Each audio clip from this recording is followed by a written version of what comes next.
Joining me again is Luke for this, well, officially in our timeline, this is going to be our second movie we've done together, even though we've actually recorded a couple others that'll be playing later in this year. That's great to be back, Don. Appreciate you having me on again. I appreciate you volunteering to do this one with me. And I just want to jump right into the trailer because I got a question I want to ask you immediately afterwards. All right. Sounds good to me. Let's watch the trailer.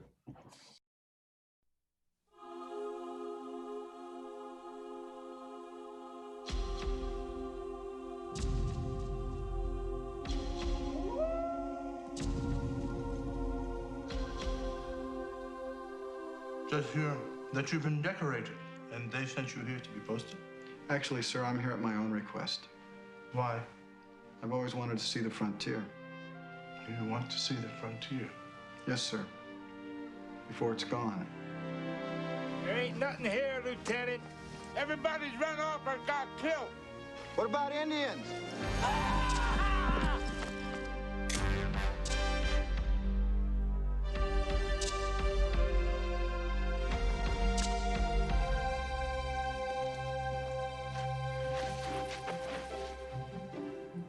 Buffalo.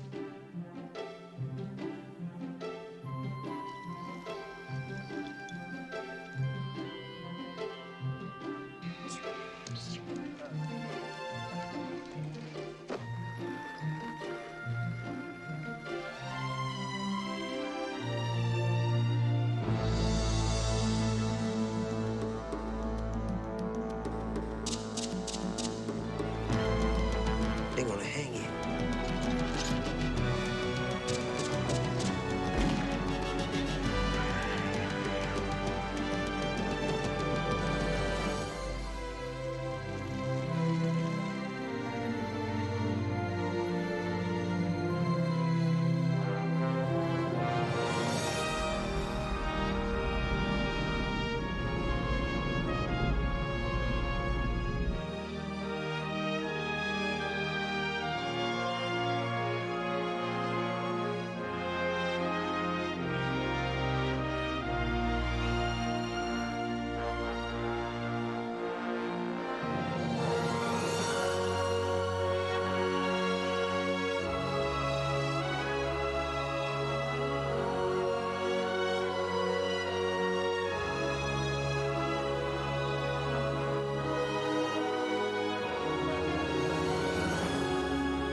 Last time I asked you, does this make you homesick? Now does it remind you of your home now? It does. Yeah, it totally does. It's interesting because when I first saw this movie, living in Montana, it was like the only experience with buffalo was the bison range, north of Missoula or Yellowstone. And I didn't quite understand these scenes. Now I see that. I recognize the Badlands, and it looks a lot like Pierre, South Dakota, in that area, right between Wall and the way up to Philip and Pierre. And you can totally tell that was filmed in South Dakota, where I live now. The only scene that I'm not 100% sure on is towards the end when they're in the mountains. I don't know if that's the Black Hills or if that was filmed somewhere else. It looks like the Black Hills a lot, but I'm not 100% sure. Most of the film was done around Rapid City and Pierre. There were some scenes actually done in Wyoming. Right. I believe that's the buffalo hunt. Oh, okay. Yeah, I wasn't 100% sure because I know there's a few big buffalo ranches right next to Rapid City, and I've heard things that they're using that. I know that the old Fort Hays set is now in Rapid City, or just right outside of Rapid City. You can go tour it. They still advertise Dances with Wolves and stuff there.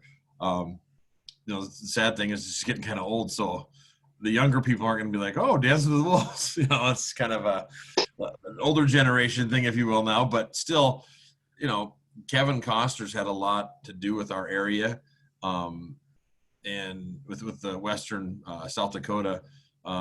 He used to actually have a casino right in Deadwood with all his movie posters and stuff and memorabilia from Dances with the Wolves and other things. He still has a place right outside Deadwood called Tatanka Spirits or something like that. And you go drive through there and it talks about the history of the natives and stuff like that. And it's pretty cool. And he still owns that piece of land. So. Yeah, one of the things I find interesting, here we are now talking about Kevin in South Dakota, and he was just recently back in our hometown recording an episode of his current TV show on the Paramount Network.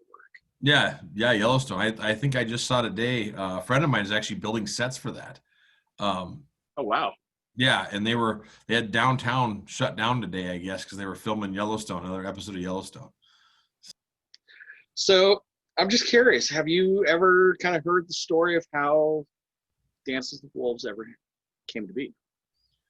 No, I haven't. I mean, surprisingly, even though living in Western South Dakota, you'd think I would, but I have not. No. Okay. Well, I have a little gem. Let Kevin show us all how it is. And for the audience, I will put a link into this clip so you can actually pull it up on YouTube and watch it in its entirety. Sounds good. So, how about that? Jeez. Funny enough, probably about 10 years before this, I found an interview by the writer himself. Yeah. His version's slightly different. Right. But he admits he was sleeping on couches, borrowing fridges from friends, et cetera, and he was working at the Chinese restaurant. And it looks like he was making about $3.13 an hour. Wow. Now, this is back in the 80s, so yeah, that would be like 75 cents an hour to today's standards. Jeez. So, yeah, thank crazy. Thank goodness he left it at Costner's house for him to read and finally read. I mean, because if someone else gets that, who knows if they make it into what it was. Well, interesting enough, from what I found, Kevin wanted definitely to be in it. Right. That was never in doubt. On top of that, he's one of the producers on the film. And he directed it too. Well, reluctantly, he took on that role. Oh, okay. I didn't know reluctantly. Okay. Well, he tried to get 3 different prominent directors at the time that were, I'm assuming, friends with him. Like Spielberg, probably, George Lucas. True to Kevin form, he didn't name names. Right.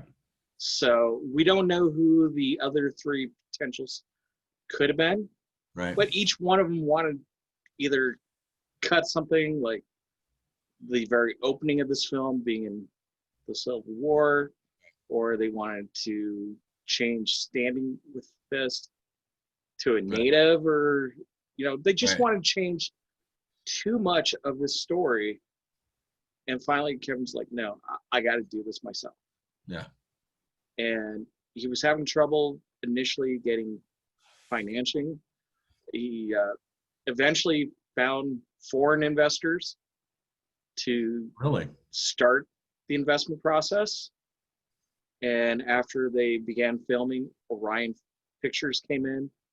They did $10 million worth of financial for the distribution. And even with that, Kevin went over by almost $3 million. Oh, wow. But do you know how much this film has boxed? Approximately? I have no idea. $243 million. Wow. Jeez. I believe it. I mean, when it came out, it was just, everybody went to see it. It was, it was an epic film that nothing had been done like this before, and well, yes and no. The way he did it with showing the native people they were, it wasn't like a true, like the Westerns you'd been used to seeing, and it was almost like a history lesson in a way. That I would totally agree with, because it's the first time Native Americans were actually shown as how they were, Right. not this.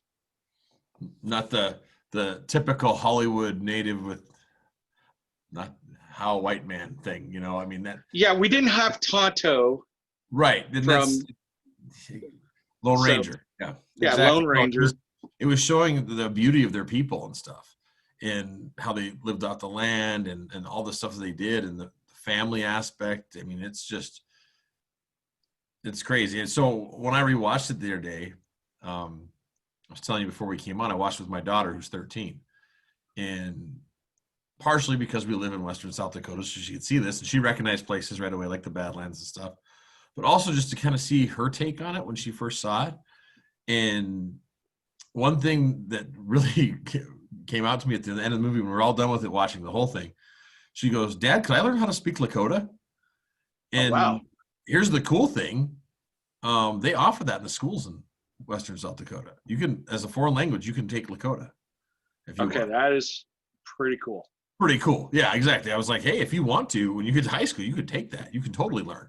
And there's a lot of places that you can learn. Like we have a museum, the Journey Museum in Rapid City, that actually has a lot of Lakota stuff, and where you can learn certain things like that. So the cool thing was that she's really into it. She wants to learn more. So I think we're going to be making a trip soon to the local museum just to learn a little bit more about the Sioux and the Lakota people. Oh, that is definitely awesome. What's incredible, even to today's standards, if you look at this film, it was nominated for 12 different Oscars. 12? 12. Jeez, I was thinking it was like half that, like 6 or 7 or something. I couldn't realize it was 12. It won 7. It won 7. Maybe that's where I was thinking. It won 7. Okay. Wow. Yeah. It was nominated for Best Costume, Best Production Design, Best Supporting Actress, Mary Dowell, Mm-hmm. Best Supporting Actor, Graham Greene, Mm-hmm. Best Actor, Kevin Costner, Best Sound Mixing, which it won, Best Film Editing, Best Cinematography, Best Director, Best Screenplay, Best Original Score, and of course, the Best Picture. Do you know what other films were up against Dances with Wolves in 1991? No, it wasn't Tombstone, because I think that was 93. Gosh, I don't remember 91. So, in the Best Directors, or oh, we could do that too, but Best Picture. Best Picture, yeah. We Okay, have- it won for Best Picture, right? It won Best Picture, Best Okay. Director. Okay, I thought so. Okay. Yeah. So, like I said, it won a lot. So, this was going up against Awakening, which honestly I still don't remember. Yeah, it's I've been a never while. seen it. But the rest of these, when I say them, you're going to be like, wow. Are you ready? Yeah, I'm ready. Ghost, Oh, wow. Swayze. Goodfellas, Oh, my God. Goodfellas. That's why Goodfellas didn't win. and The Godfather Part 3. Well, Godfather Part 3, you know. Still, But still, Goodfellas, I mean, I still think is one of the best gangster movies there ever was. I love Goodfellas, and I didn't realize that was the same year as Dances with Wolves. That's impressive. here's the nominees for directing that year. We have Reversal of Fortune with Barbette Schroeder. Not sure who that was. Yeah, me too. The Grifters, the John Cusack movie. Uh-huh. Stephen Ferris. Goodfellas, Martin Scorsese. Scorsese, yeah, I mean, yeah. Godfather Part 3, Francis Ford Coppola. And then first-time director, Kevin Costner. Right. I mean, he's got some pretty big shadows that are getting cast over him in that category. I mean, Scorsese and Coppola. I mean, you're talking, the big guys. So that's pretty impressive for a first-time director to win the Oscar and all the Oscars that he won for this little picture about the Native Americans at the end of the Civil War in Western South Dakota. Just like, so that was a question I was going to ask you. Dances with the Wolves. Do we consider that a Western, or do we consider it a war movie? Because it's, about the Civil War and stuff, and the end of, the Indian Wars, and so it's like it's a Western, but at the same time, it's kind of a, I guess I could throw that argument out for The Good, the Bad, the Ugly, because it talks about the Civil War too a lot. But it's, I would consider that a Western, but it's just it's such a, it's not your typical Western, I guess, is what I'm saying. Well, if your typical Western would be The Good, Bad, and the Ugly, or right, as most people refer to them as the old spaghetti movie Westerns, yeah, this wouldn't fall into that category. Right. And even the Westerns after that still had that, kind of main character that went around shooting stuff and things like that. And where this is, it goes into so much more of the culture and the time period and stuff, which is pretty neat. Well, I personally, obviously, I do like Unforgiven. I think that was a great Western. Yeah. But my go-to Western movie personally is Tombstone. Yeah. And Tombstone's number one. And then I would totally agree. And I'm looking forward, hopefully soon, to do Tombstone. Yeah. And Unforgiven was a great one as well. It was a lot darker than a lot of people were expecting, but it just... I thought it was excellent because it took that, it almost felt like it was that same character from the spaghetti Westerns, the Man with No Name, kind of he took like almost all of his characters and then showed that same character as an old man, trying to forget that past. And boy, it turned out amazing. And then you get Gene So you're Hackman. saying it's no longer a trilogy, but we have a quadrilogy? Yeah, kind of. That's what that's how I felt about it. It was that same kind of character years and years later, trying to forget that and past. And then boy, and the storytelling was so much more mature. Oh yeah. I still like going back and watching the old spaghetti Westerns once in a while. Yeah, most people's favorite is The Good, the Bad, and the Ugly, and mine's actually for a few dollars more. That's my favorite. So nice. Him and Van Cleef as bounty hunters, I just dig that one. That's my favorite. Very nice. Well, you already kind of mentioned how much iconic the film scenery is. Oh yeah, the scenery is just, when they're kind of making that journey, when him and Timmons are making their journey out to the fort, they're going right through the Badlands National Park is where they're going through right there. And you see all the Badlands right there outside of Wall, South Dakota. And it's just, just beautiful. And the drive from Wall to Pier is somewhere along there is where they filmed the rest of it. And I happened to be actually driving to North Dakota this morning and was thinking about this movie because I left at 5 a.m. and was watching the sun come up over as I was crossing one of the reservations through Western South Dakota. And it was just beautiful and breathtaking, watching the sun come up. And it made me think about that again. I was like, with the movie and the bison that would have been out here back then, and, the native people and where they could have been living and stuff. And as I went over the Cheyenne River too, it's like, hey, they use this as a water source, and just all that stuff, because we just watched it was going through my head as I'm driving to North Dakota today. So, well, I want to just kind of pause for a moment. We're going to watch something here, and I'm going again leave a link in our video so everybody else can see it.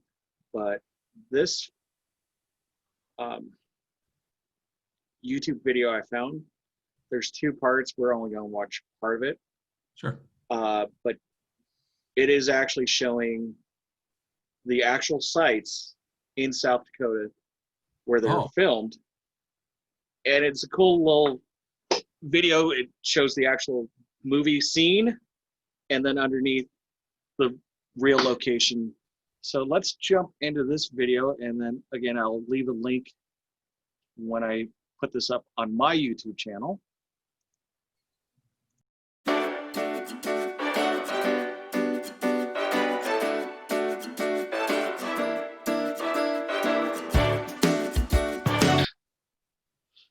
So after seeing what it looked like even 10 years ago, or however long this video was made, has it changed much in your opinion, or did you just see your home state?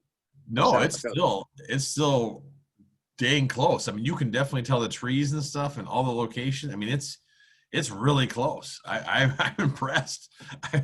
I'm totally impressed. I had not seen that before, and it's cool that that's still all here, and that it's been taken care of, and it still looks the same. It's not overrun with a bunch of buildings or something like that. It's pretty dang cool. Now you were telling me that they still have some of the sets where you can actually go visit them. Yeah, there's two different spots. One of them is along I-90, actually going towards Pier. There's a little town called the 1880 town. It's just a tourist stop, but it's literally a working 1880 town that they have, kind of like Virginia City in Montana. You go there, and they have some of the buildings from when he's at Fort Hays there, right? When he's getting his orders to go out to his own post. So you can go and visit that. Also, right out Rapid City, a guy built a tourist trap, if you will. It has a big Dance with Wolves sign still there, but he bought some of the sets and reset them up there. So it wasn't a filming location there, but he just bought some of the sets and put them back up so you could go, see them and things like that. So I assume this, and I don't know for sure, but I assume that they were speaking Lakota in the movie. Actually, they were. Okay, I thought so, but I wasn't 100% sure, so I didn't want to be like, hey, they're doing, but that's what they're supposed to be speaking, and I just assumed that was the case. Yeah. Okay, here it is.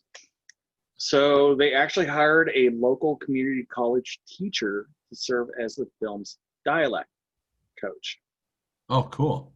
Now, interesting fact, because there is a male dialect and a female dialect, and everybody in the movie is speaking the female dialect.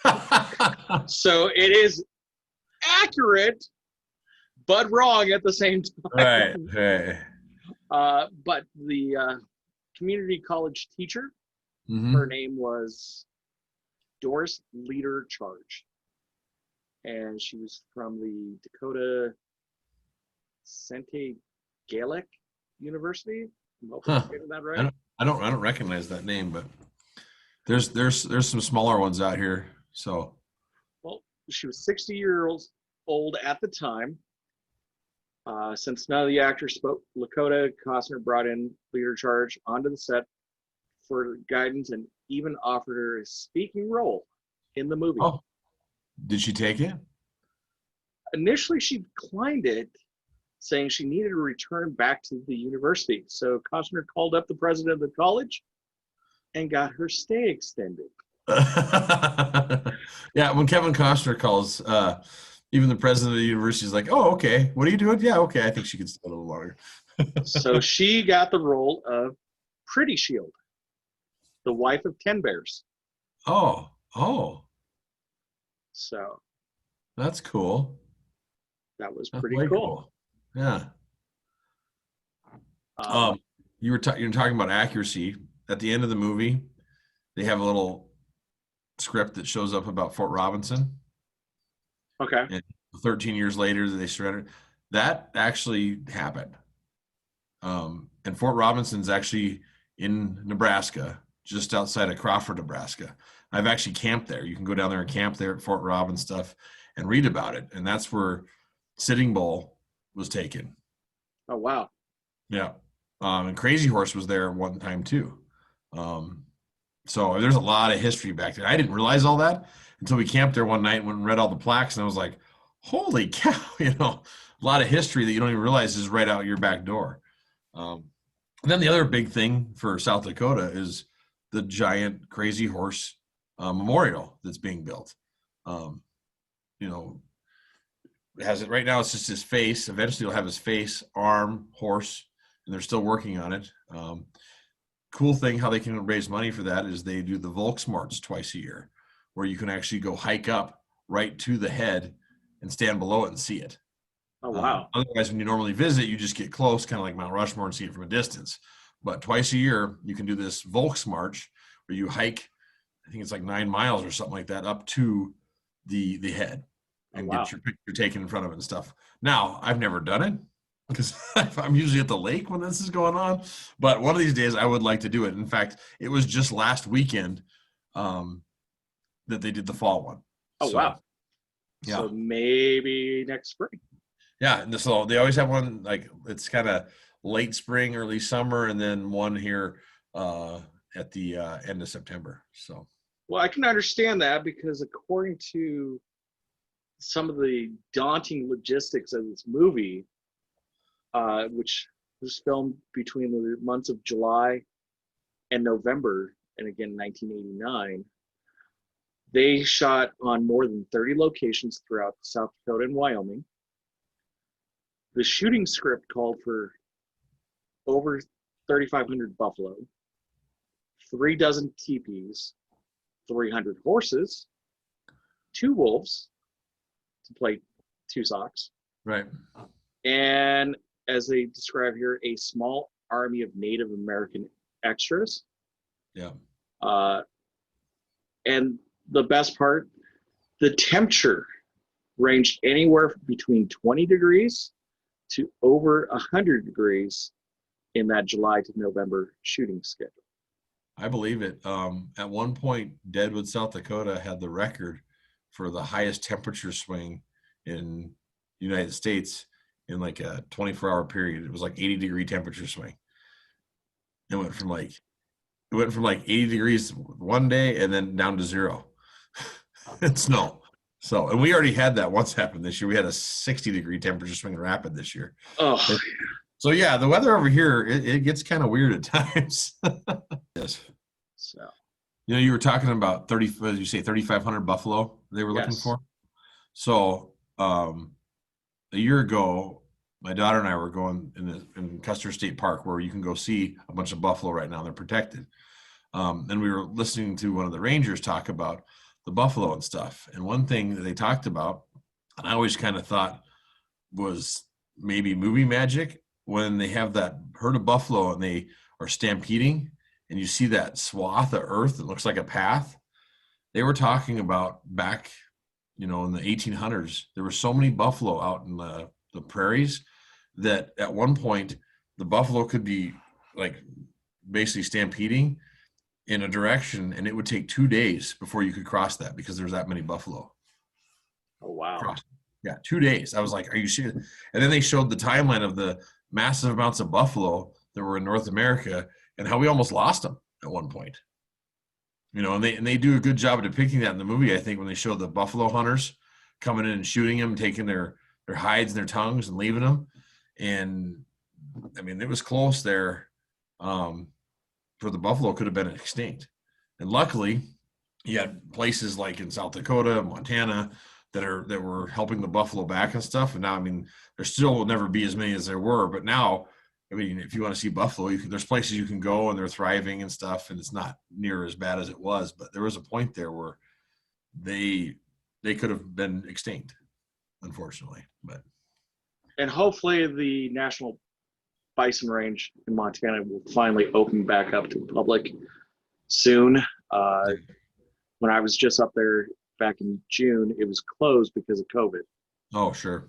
So fortunately, with like where I'm at in Western South Dakota, you can drive through Costner State Park or Wind Cave National Park, which is at the south end of Costner State Park. And if any time of day, you can find buffalo. In fact, there's a lot of times for work, I have to drive through Wind Cave and they're always in the road and I'm having to honk at them. I'm like, come on, get out of the way. I've had that happen to me a few times going through Yellowstone. So and then like, if you're going through there, anytime in wintertime when they have salt on the roads, if you start slowing down, you got to make sure you don't get too close because they'll come up and start licking your bumper and stuff to lick the salt off your truck. So, but it's cool because I mean, for me, I see them all the time. So I'm like, oh, there's buffalo again. And then I forget that some people don't get to see those things. A couple years back, I was training a couple guys for to be employees of the company I was working for, and we happened to drive through there on our way to some of the different job sites we were looking at, and those two had never seen buffalo up close. And for me, I was like, "What? You haven't seen buffalo?" They're like, "No." And so we stopped, and they got to look at them, took pictures out of the vehicle, and were just blown away. I couldn't stop talking about it the rest of the day. And sometimes I think we forget, those of us that get to live next to the buffalo and all the wildlife and stuff, that there's a lot of people that don't get to see those things every day. And it is a privilege to live in the areas that we do, to see these animals in their natural habitat. Well, speaking of that buffalo hunt scene, there was absolutely no CGI wizardry at the time. Again, this was 1989. Right. Yeah. So If you wanted to film it, you had to recreate it. you had to. And the downside is they could only do the stampede once per day. And they would literally start trying to herd the buffalo at 5 in the morning in hopes of having them all in position by 11. It took 8 days to actually film that buffalo hunt. It involved 20 wranglers, a helicopter, and 10 pickups mounted with cameras to get that scene. And it's not in this one, but I was reading another scene history. In one scene, or in one of these takes, one of the extras or stuntmen actually rode in front of Costner, and it startled his horse enough where he got bucked off. Costner got bucked. He got bucked off, and everyone's like, "Oh no, Kevin's down! Kevin's down!" I bet they were freaking out. Well, let's face it, he's the star, he's the director, he's the producer. Yeah. There is no movie without Kevin. Yeah. So he just got right up, dusted himself off, grabbed his stunt double's horse, and finished the scene for the day. Oh, wow. So he did 95% of his own stunts. Wow, that's throughout impressive. that movie. So I mean, most of them are pretty darn close-ups. So, I mean, I guess you kind of assume that he did most of those. So that's pretty impressive that he did that. in fact, that last buffalo charge, the single buffalo that looks like he's been shot. I counted about 4 or 5 arrows. 4 or 5 arrows hanging out of him, and then he's about to run over what's his name? Smiley, or I can't remember his name, the little kid. Right. I'm drawing I think it was Smiling something. Miles a lot or something like that. Something to that nature. Something along those names. Yeah. So, guess how they got that scene done? Well, you said is it a fake buffalo there? No, this was a domesticated buffalo. Okay. That was provided to the film crew by Neil Young. The singer? Yes. Oh, wow. His name was Mammoth. Well, I suppose. I mean, there's that guy. There used to be Bart the bear, the grizzly bear that they trained, for all those movies. I mean, I can imagine train a buffalo possibly. You can tell me if you've ever heard of the South Dakota meat manufacturer that had the mascot Cody. Uh-huh. That was Mammoth. Oh, okay. That played Cody. Oh. And I did not know that. To get Cody to run at the camera, they had a very interesting treat that they would use to entice him to run their way. It was an Oreo cookie.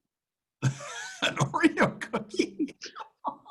You could be 100 yards away and pull out an Oreo, and he would take off like a bullet straight for you.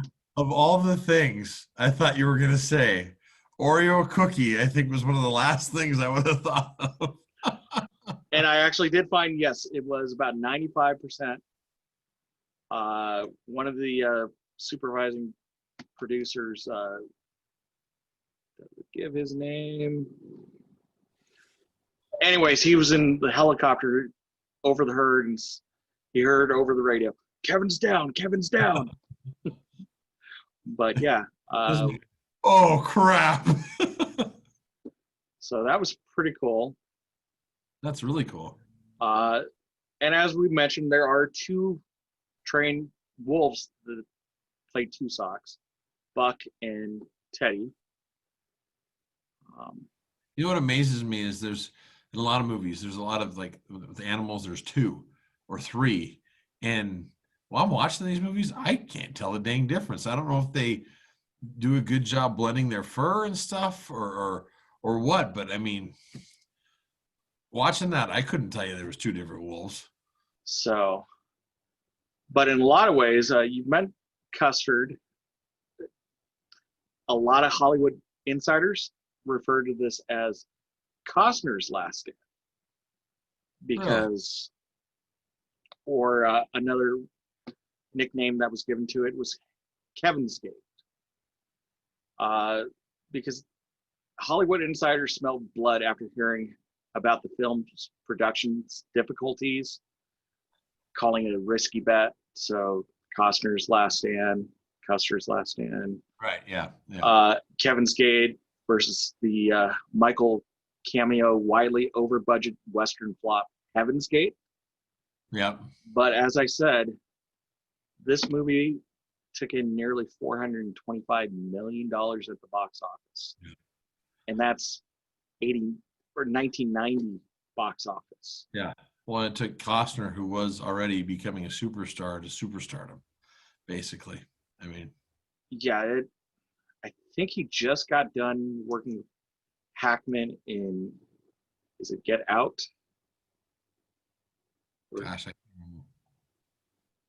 I know it's Hackman. It's also Sean Young. I don't think I saw that one. It was an interesting spy genre-ish. So, 184 million in domestic revenue, Wow. which actually rockets it past Young Guns, Silverado. At the time of this article, actually, it was still at the top of the Western charts of domestic take-ins, just ahead of 2010's remake of True Grit. So it might still be, it wouldn't surprise me if it still was the top, because since True Grit, we really haven't had a lot of Westerns other than like The Hateful Eight, I think, or Yeah. I mean, I'm talking like big budget Western movies like this, that really, well, there was Hostiles, which was kind of about the same type of, with Christian Bale not long ago, but that I don't think that did very well, but it kind of was along the same lines of the Native Americans and the Civil War with, and stuff. So, All right. I found the thing I was looking for earlier. So Native American actor and activist Russell Means called this Lawrence of the Plains. And it was meant to be a derogatory reference to Lawrence of Arabia. Right. He points out the film's Lakota dialect is almost all wrong. The odd thing about making that movie is they had a woman teaching the actors the Lakota language, but the Lakota have a male gendered language and a female gendered language. So, Well, it wouldn't surprise me if you actually know the language, and you'd be like, what the heck is this? well, Sioux Nation apparently really loved this portrayal because they honored Costner by offering him official membership into the tribe. That's pretty cool. His induction ceremony included tying an eagle's feather to his hair and giving him a hand-woven quilt. That's cool. That's really cool. According to this article, a few years later, Costner lost some of that good vibe with the tribe when he bought several hundred acres in South Dakota's Black Hills, a land considered sacred by the Sioux, and announced plans of building a resort. Development provide difficulties, and however, Costner finally abandoned the plans back in 2013. Yeah, so he didn't he still owns that land. It's right across from the lodge at Deadwood. But that's that Tatanka Spirits now, where it's he didn't build a big hotel or anything. He just turned it into this kind of educational tourist thing where you just kind of go and learn about the buffalo and things like that.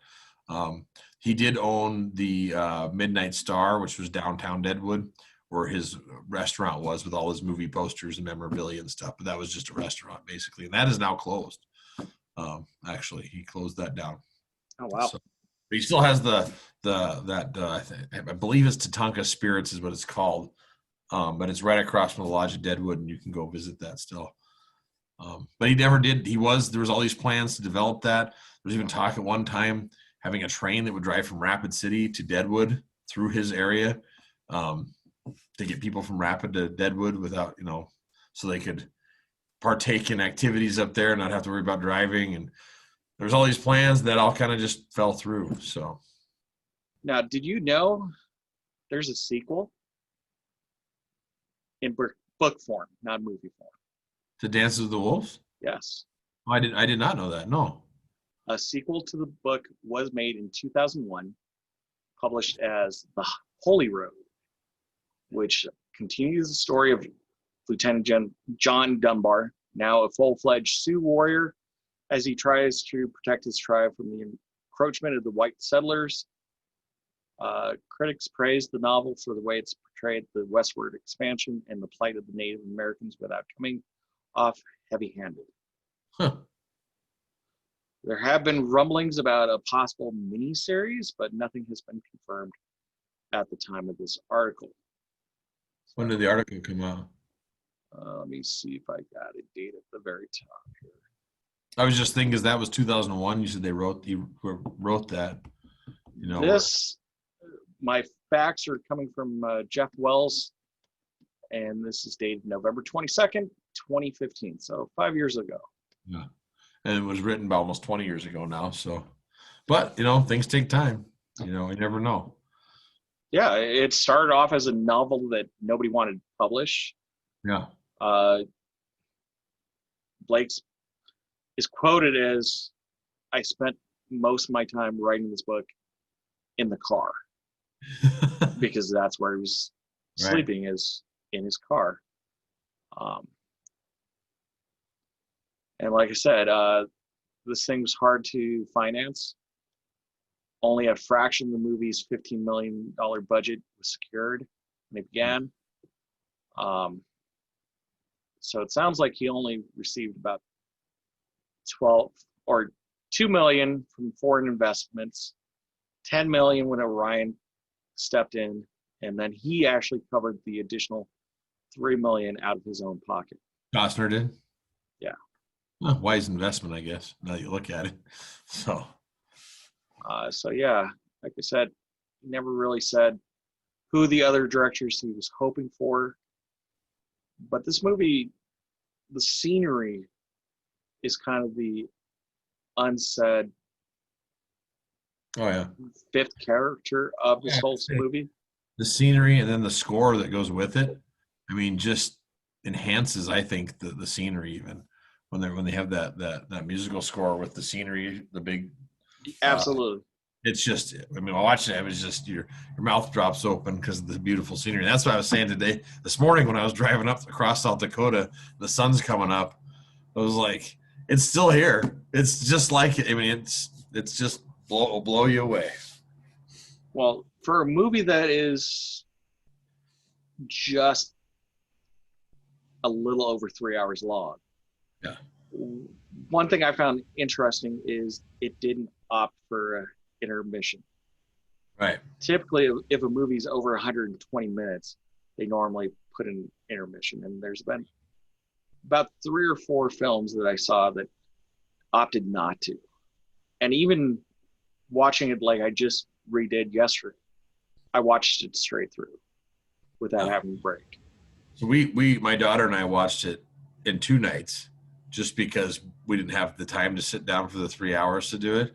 But when I stopped it the first time, her reaction was, "Oh," and that was after we'd watched an hour and 40 some minutes of it. It was like, "No, we need to stop this. We got to get going to bed and stuff." And I felt the same way. I was like, "Dang, I got to stop it," just because I needed to get her to bed, and I could have kept watching. Right. keeps the audience engaged the whole time. What's really amazing is how little dialect, or not dialect, but dialogue is actually in this movie.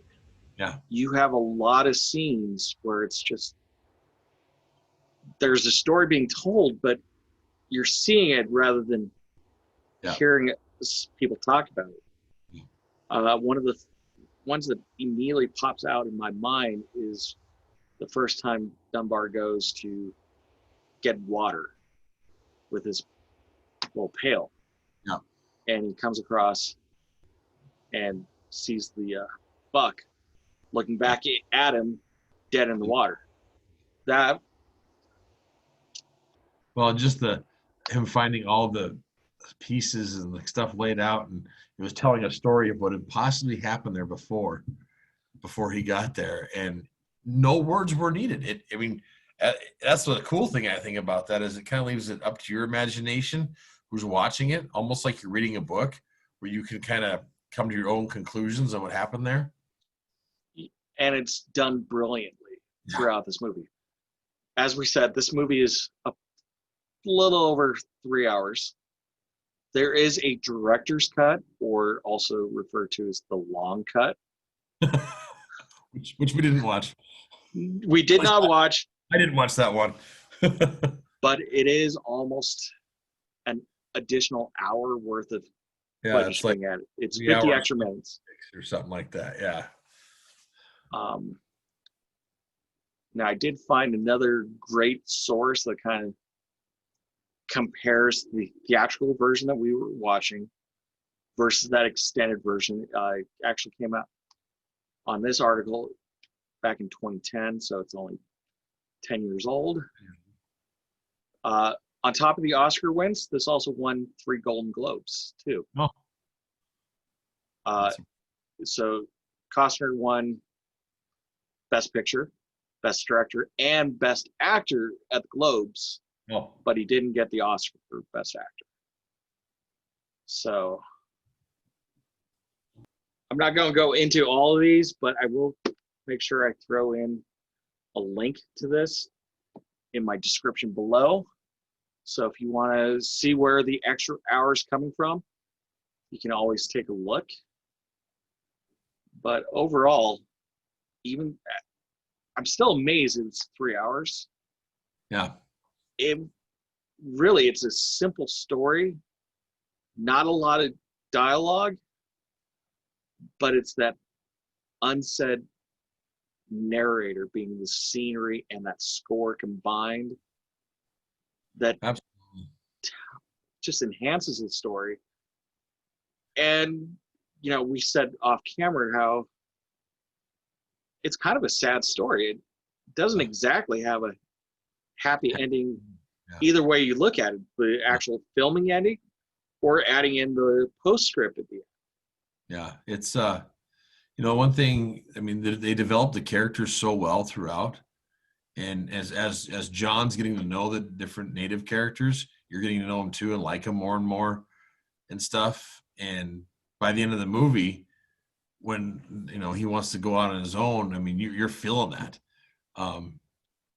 When the one guy's up on the cliff yelling out that you're my friend and stuff in Lakota. Wind in my hair. Wind in my hair. That's one of my favorite characters. I love that, his character in it, and how he was so kind of hard at the beginning, and then that they came together and became friends. And then when he's leaving, he doesn't want him to leave. And I hadn't seen the movie in a while. Watching it, I was getting emotional at the end there watching that, just going, man. Those characters were so strong that they did. Well, there's 4 scenes that stand out in my mind with Wind in his hair. The very first time they meet, where he's yelling him in Lakota, charging at him, saying, "I'm not afraid of you." And Costner standing there with his army Colt. Yep. And he's aimed, but he doesn't fire. Yeah. Which that was a powerful. It is powerful because that time frame, the Army's kind of doing their Native American hunting at this time. Yeah. And the fact that the reason he's out there is he wants to see the frontier before it's gone. Yeah. And he's just standing there holding his ground. Yeah. So that's the first scene that pops in my mind. The second scene that really pops in my mind is when they do their trade. I think it's right after the buffalo hunt. Yeah. And he yeah, it is right after the buffalo hunt. You're right. And he's looking at his jacket and so he gives him the jacket, and then he gives him that chess piece. Yep. Yep. So that's number two. Number three would be, I would call it the best man prep scene, Yeah. where he's talking about Stan with this widowed husband Was his best friend. and he believes he had to go to make room for you. Yeah. And he talked about he wanted to hate him, but now he sees that. Yeah. And that's a really emotional and powerful scene there. Yeah. Just seeing the development of their relationship. And then, of course, the fourth one is the same one you just described, of him on the mountaintop. And another key scene that really pops in my mind is when Kicking with Bird and Yeah. Dance with the Wolves do the pipe exchange at the end. Like, just the way that scene's done, like, oh, we're about to do the exact same thing. Yeah. And I liked it because you got his kind of crappy little pipe that he did his best he could on, making John's. And then you have this, who knows how old Kicking Bird and how many times that's been given down to him, pipe, Yeah. that he's about to pass along. So the symbolism right there is just, it's really good. so Another little thing I love about the wind in his hair was, and it was back to the buffalo, right after the buffalo hunt when they're in the teepee and he's doing the biting the liver. I know what you're, and he's like, that's my hat. That was big. And he's like, that's my. You're talking the hat scene. Yeah, and that's part of that. It's right after he's, that's my hat, and then he stands up and he's like, we all know, he's like, we know that's the soldier's hat. But you see that development, like he wants to keep it, and so he gives him his knife. And I think it's cool how he looks at him and he goes, "Good trade." It cracks me up because it's a very intense scene, and the guy, the one who has the hat could have just said, "No, I'm keeping," but instead he trades him for it, and it develops even more that he's getting more into that culture. And then to kind of break the ice, he just goes, "Good trade," in the English language. So I thought that was pretty good. I didn't realize you were going there. I was thinking the scene, how that scene actually begins, when they finally get in the teepee and they're talking about how big the buffalo or the heart. And he goes, like this, so either way, it's comical how it starts and how that scene ends. They got the comedy, and then it gets real intense, and then they comic. It was a great scene, and I really enjoyed that. And I found myself laughing out loud and enjoyed that again when I watched it. So it is definitely. I forgot how well done this movie was. I did too. And if you've never seen it, I highly recommend at least watching it once. Well, and that was another reason why I wanted my daughter to watch it with me. She'd never seen it, and it's based here in South Dakota with the Lakota people. When we got done, I asked her, "What'd you think?" And she said, "I loved it, Dad." She didn't like too much when Two Socks gets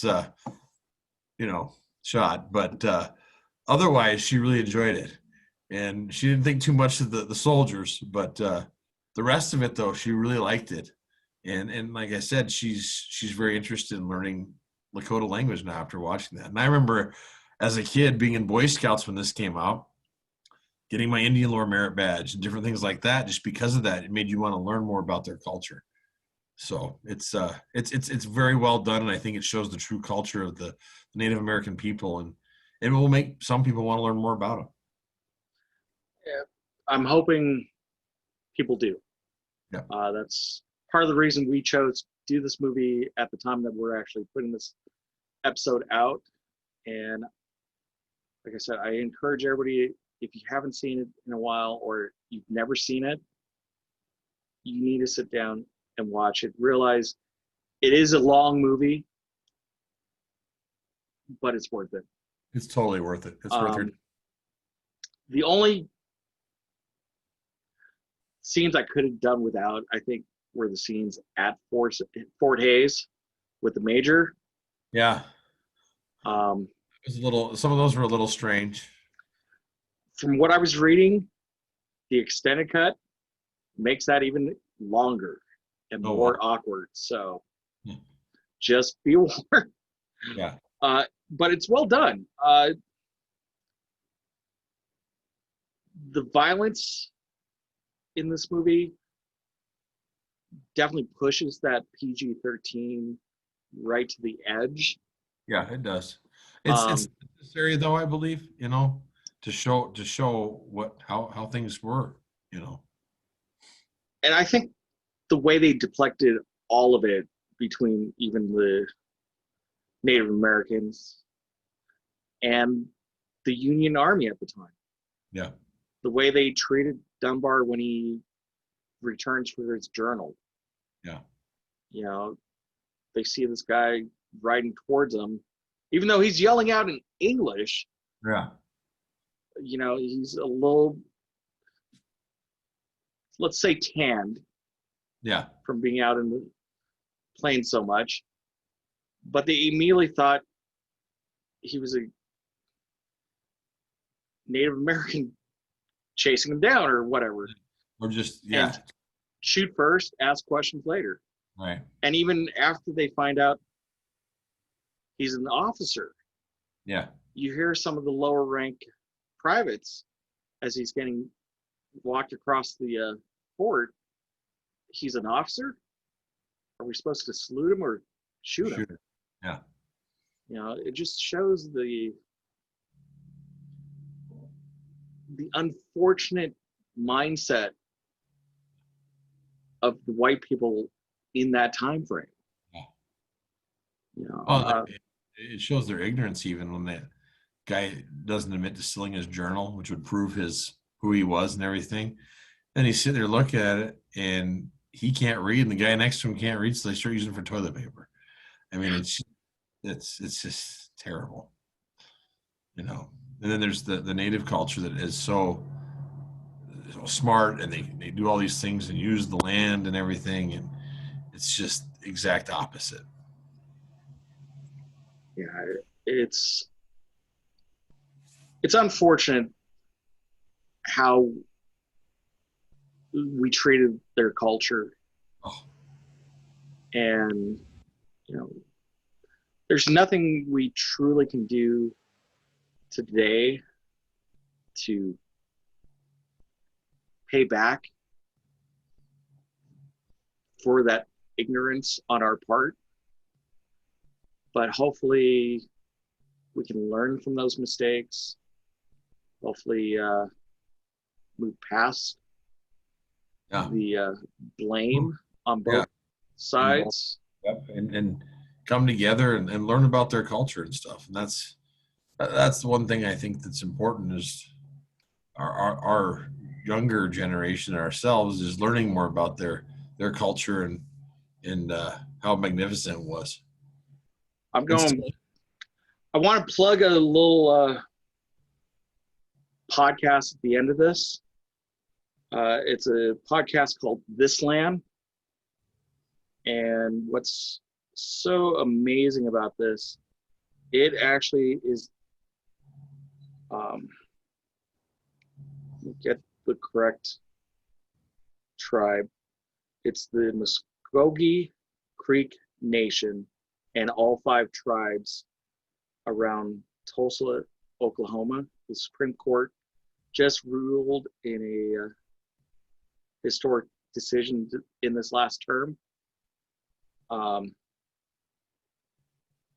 don't want to give too much about it, but I will try to put the trailer for the series in my description, because even though it's a different tribe, it's still that same Sure. people. I just think everybody needs to know the facts of what happened, Right. and if you know and can understand, then you can make amends and change and move forward. Right. So I highly recommend everybody. It's not a very long series. I think there's only maybe 12 episodes to them, but it's involving a fairly recent crime, and it involves whether or not this crime actually took place on a reservation. Because if it took place on a reservation, then it would be the native tribe's jurisdiction versus the state of Oklahoma, or even federal. So I haven't finished the last episode. They just finally put out a bonus episode after almost a year after the Supreme Court decided to postpone hearing this case, and they just did a couple months ago. So check that out. Luke, I want to thank you again for joining me on this. It's always fun talking about movies with you, so thank you. My pleasure. Thanks for having me on again. All right, everybody, we'll see you on the next one.